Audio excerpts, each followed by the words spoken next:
윤석열 대통령은 의지력은 있어 보인다. 그동안 추진하고자 하는 일들을 보면 그렇다. 노동개혁이나 교육개혁, 의료개혁, 연금개혁 등에서 의지를 보이고 있다. 물론 개혁이라는 일은 쉬운 일은 아니다. 어려운 일이다. 모험이기도 하고 이해관계가 따르며 또 기득권과의 싸움이기에 리더의 희생과 각오 없이는 안 되는 일이다.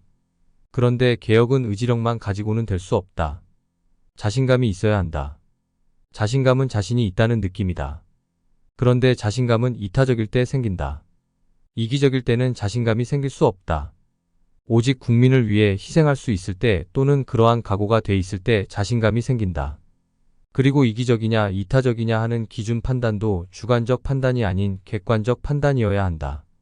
그때 공감을 얻게 되고 자신감이 생긴다. 그리고 그렇게 해서 생긴 자신감은 어떠한 두려움도 뛰어넘을 수 있는 자신감이 된다. 그런데 4일 열린 2025년도 예산안 국회 시정연설에 총리가 대신 참여하고 대통령은 참석하지 않았다.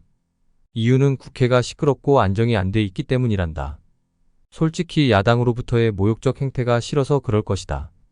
그런데 시정연설은 내년도 예산에 대해 국민에게 설명하는 자리다. 선례가 있다고 하더라도 그러한 이유로 다른 사람에게 대신하게 한다는 모습은 대통령답지 않다. 자칫 숨거나 피하는 모습으로 비칠 수 있다. 얼마 전 윤 대통령은 돌을 던져도 맞고 가겠다고 했다. 어떤 돌을 어떻게 맞겠다는 건지 모르겠다. 대통령은 어떤 경우라도 자신감이 있어야 하고 당당해야 하며 피하거나 두려워해서는 안 된다. 그것이 책임자의 모습이다. 또 예전 어느 대통령은 광우병 촛불 시위로 난리칠 때 캄캄한 청와대 뒷산에 올라가 반성했다고 한다. 필자는 당시 그 기사를 접하고 크게 실망한 적이 있다.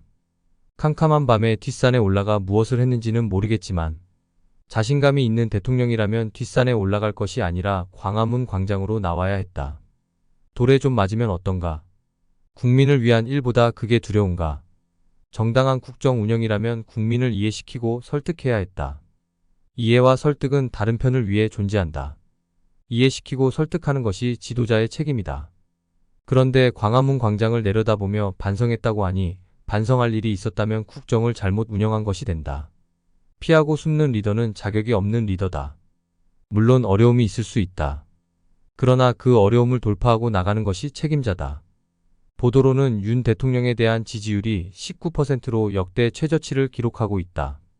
한국갤럽 여론조사에서 지역별, 성별, 연령별, 지지 정당별, 직업별 등 다양한 집단별로 구분 조사한 결과 윤 대통령에 대한 긍정평가가 부정평가보다 높은 집단은 하나도 없었다고 한다.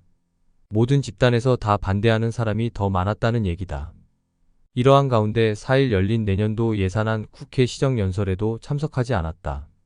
현재 지지율이 19%대다. 정말 우려스럽지 않을 수 없다.